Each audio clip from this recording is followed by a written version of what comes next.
No, let me just check that the sound is on.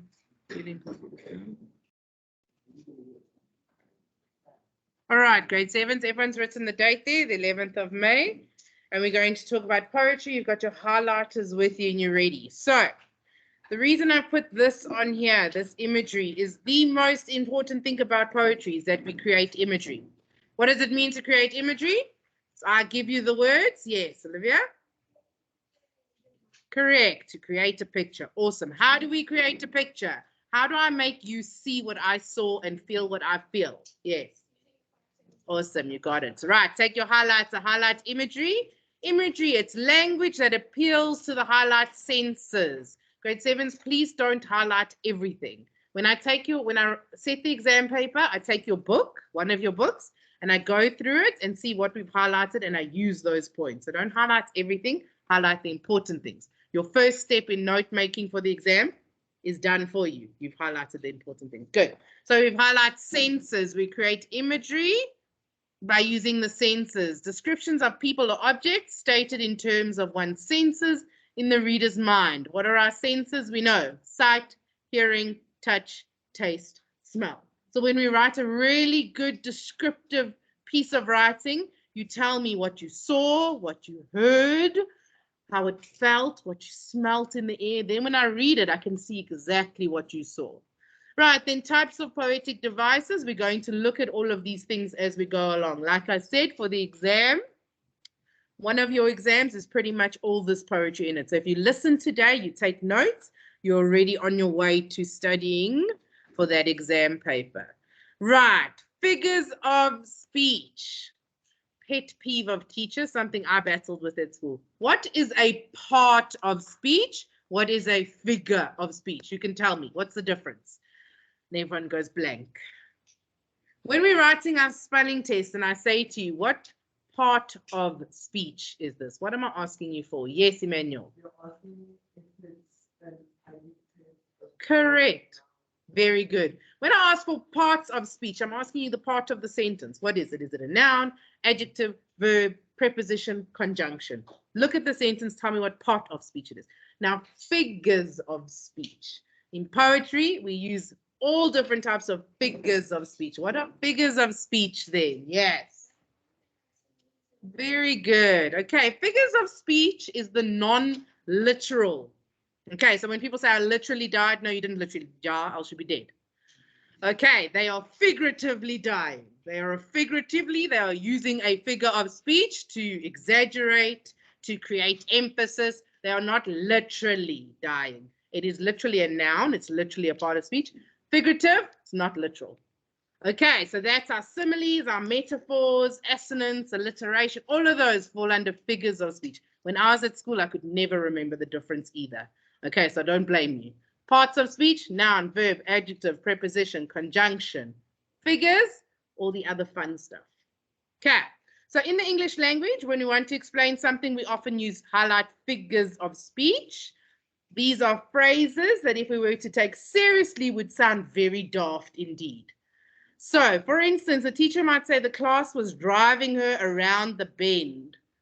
You can't literally all get into one car and drive me around the corner. No. Figuratively, you're making me cuckoo, driving me around the bend. Or you're making me go bananas. You didn't make me into a banana. No. Figuratively, you're making me crazy like I'm a banana. Okay, these figures of speech, we use similes, we use metaphors. You know those ones. You're going to learn some awesome, awesome new ones. Okay, so I'm hoping if you hate poetry, by the time we've done here, you might like it a little bit more. You might understand it a little bit more. You might be a little bit more excited. That's all I'm asking for. Okay, I don't want you to be confused. I don't want you to hate poetry. All right, so let's have a look. It says list any other figures of speech you can think of. Similes, metaphors, we know. What else? Yes. Onomatopoeia, spell it for us. Okay. Now, please, in the exam, if you want to write onomatopoeia and you go blank and you can't spell it, try. Don't not write it. Because often you know that's the answer. What's an onomatopoeia? What's onomatopoeia? Most of you remember it, yes. Is it repetition? No. Onomatopoeia is what, Leonie? Sound words. Smack. bang, bash. And you know it in the exam, but then you go, oh, geez, what letter does onomatopoeia even start with? Okay, so try your best to spell it correctly, but don't not use it because you've forgotten how to spell it. Yes, Emmanuel? Yes, give us another example of figures of speech. Oxymoron, what a beautiful figure of speech. What is oxymoron? It's there on your page, don't look at it. Okay, tell me what it is then. Oxymoron is when something are like opposites. Yes, yes. Something like jumbo shrimp. Yeah, yes, good. That's a good example. Two opposites, where she's pretty ugly. Put them next to each other, it works. Two words that are opposite, stupidly clever. Two words that are opposite next to each other. The big little guy. Yes. Bittersweet, lovely. It's a good one. Yes. Alliteration, write it down. What other examples can you think of? Yes, Leonry. Idiom, beautiful. Yes. Assonance. Do you know what it is, though? You're looking ahead at your worksheet. Right, so write at least 4 examples there that you can think of figures of speech so that you never forget. A figure of speech is the non-literal. You cannot literally die. Your parents don't bore you to death. That's a hyperbole. Gross exaggeration. Okay, so write down any figures of speech you can think of. Don't worry about the spelling for now. We'll go back and we'll correct the spelling.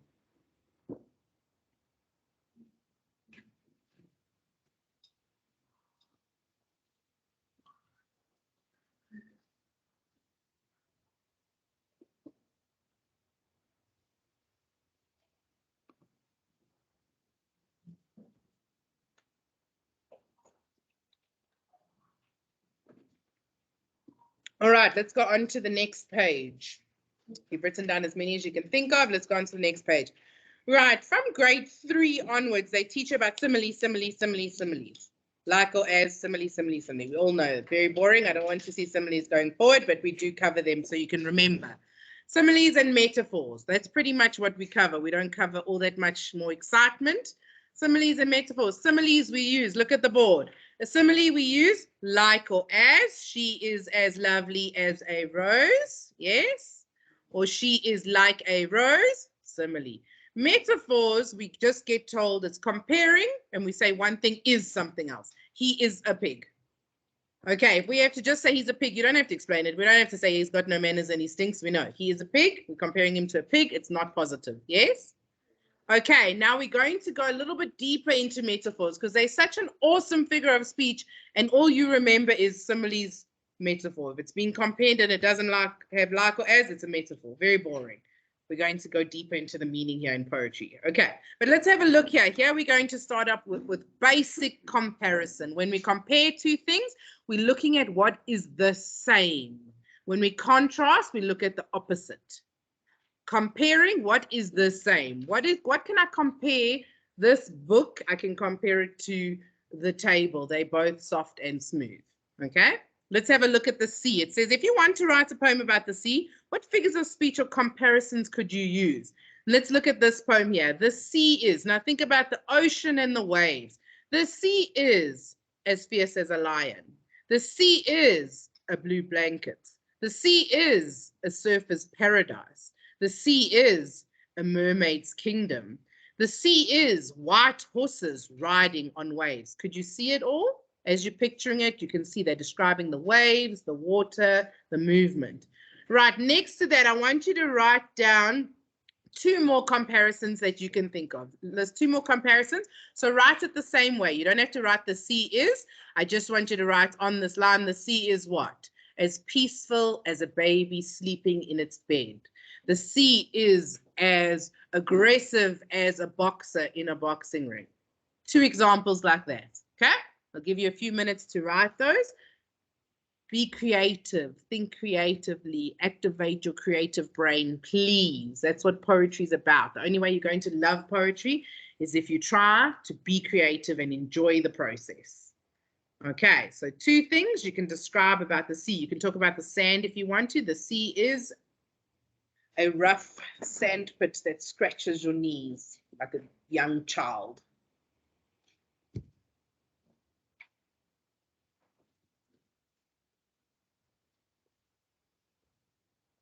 the sea is as dangerous as a lion's den. Anyone else want to share the example? Yes. As dangerous as a gun. The sea is as dangerous as a loaded gun. Even better. Throw an adjective in there. Lovely. Yes. Very good. The sea is as aggressive as a charging bull. Yes, Mia. The sea is as calm as a sleeping baby. Oh, lovely. The sea is as calm as a sleeping baby. So nice. Yes, Emmanuel. There's a blue paradise. Very nice. Yes. The sea is as rough as a playful dog. Rough as a playful dog. Very good. Yes. As lush as? Oh, that's a nice one. As lush. I love that word. Lush as a forest. Yes. One more. Calm as? Calming always. There's a calming or oasis. Lovely, grade 7. You've got it. Okay, 5 more minutes just to finish writing. Just 2 examples there. Beautiful. I'm looking forward to reading your poetry. Absolutely. And you're going to love it. I love poetry. You must love it.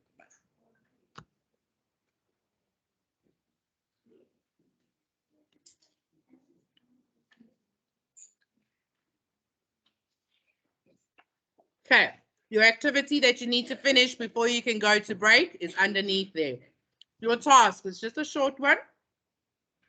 Try writing your own extended metaphor. So we're calling it an extended metaphor because we're taking one thing and we're writing 5 examples of what it is like.